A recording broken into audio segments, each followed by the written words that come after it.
Pakistan Peoples party کے مرکزی رہنما صدر آصف علی زرداری کے ترجمان برائے بلوچستان و صوبائی وزیر زراعت میر علی حسن زیری کا گزشتہ روز ہونے والی بارشوں کے بعد اپنے حلقہ انتخاب ہب کا ہنگامی دورہ۔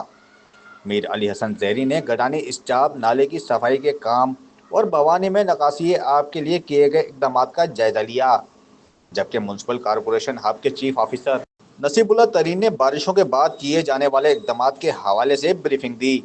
صوبائی وزیر نے ہدایت دی کہ شہر میں نکاسی آب کے لیے جلد اور ہر ممکن اقدامات کیے جائیں، جبکہ آنے والے دنوں میں ہونے والی مونسون کی بارشوں کے بعد پیدا ہونے والی صورتحال سے نمٹنے کے لیے تیاری کریں اور الرٹ رہیں۔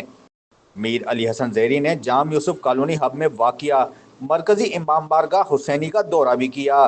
سید قربان علی رضوی، ضلعی رہنما سید خادم مزین شاہ اور سیکرٹری سیکورٹی امور میر شاہ نواز بلیدی سے ملاقات کر کے جلوس عاشورہ کی تیاریوں، سیکورٹی اور دیگر انتظامی امور پر تفصیلی تبادلہ خیال کیا، جبکہ امام بارگاہ کی گلی کی خستہ حالی کا نوٹس لیتے ہوئے فوری طور پر ٹف ٹائل لگانے کے احکامات جاری کیے۔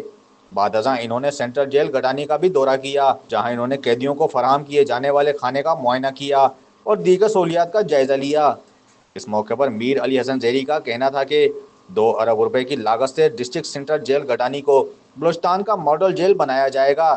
جیل میں بنیادی سہولیات کی فراہمی کے لیے جامع ترقیاتی منصوبے کی منظوری دے دی گئی ہے۔ منصوبے پر عمل درآمد کے لیے فنڈز ریلیز کر دیے گئے ہیں۔ میر علی حسن زیری نے قیدیوں سے ملاقاتیں بھی کی اور ان کے مسائل سنے۔ اس موقع پر focal person Sharif Palari, chairman district council Hub Javed Jamali, chairman municipal corporation Hub Babu Faiz Muhammad Sheikh, Mir Ali Hasan Zehri کے personal secretary Mir Ali Asghar Zehri, senior رہنما ملک فواد دربٹو، تحصیل جنرل سیکرٹری اسحاق زیری، تحصیل ہب کے صدر سرفراز سومرو و دیگر موجود تھے۔